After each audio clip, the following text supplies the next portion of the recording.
How to ace reading comprehension, RCs. That is the idea that we are going to discuss in this video. Right?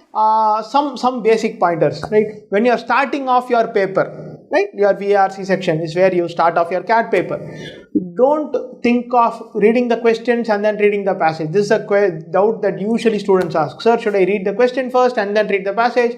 Should I read the passage in between, look at the questions? Don't do any of that. Read the passage standalone. It is super helpful to do that, right? So read the passage and then go to the questions, right? Again, during reading, don't remember facts, remember ideas. Remember what was the emotion that you got, what was the feeling that you got, what is the overarching theme of the passage, what are they trying to convey. Try and get that, the facts will fall in place. You can always scroll and find out what is the fact that you are missing and answer the question. And CAT has also kind of moved away from fact-based questions by a large margin. So the more your understanding is, the better your RCs can be.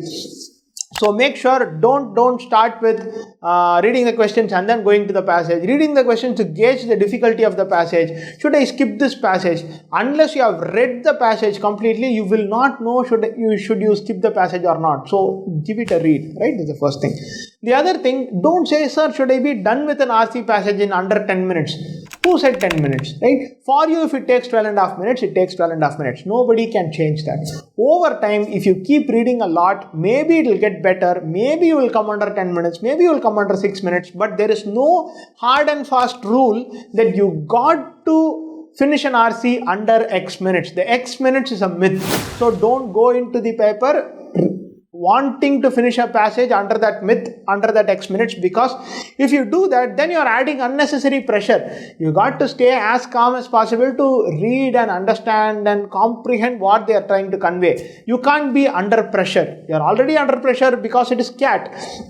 Why add more pressure? So stop doing that. Stop worrying that I got to finish this passage under X minutes. I got to do this under 10 minutes, 12 minutes. Don't fall for any of that, right? Whatever is your pace is your pace. Go for it, right? If you're answering only 4 questions, you're answering only 4 questions. But the best part is you got to get all of them right. That is the most important part. People overlook that. People want to mark 4 answers, but you should want to get all 4 of them right. Everything else is only incidental. So remember that. Right? Another important idea that people miss out while reading RCs is that they think, I've invested 10 minutes in an RC, I got to nail all 4 questions. I got to nail all 5 questions, depending on whichever paper you are writing, right? Not necessarily. You can read one beautiful passage, answer 3 questions under 1.5 minutes. The remaining 2 questions might take 3 minutes each or 5 minutes each. The brilliant thing that you can do is skip those, move on to the next passage and answer 3 more questions or 2 more questions, right? Don't fall into this trap of, yeah, I've read this passage, because I've invested X minutes here, I got to milk everything out of it, I got to answer all questions. Don't fall for that. It is usually counterproductive, right?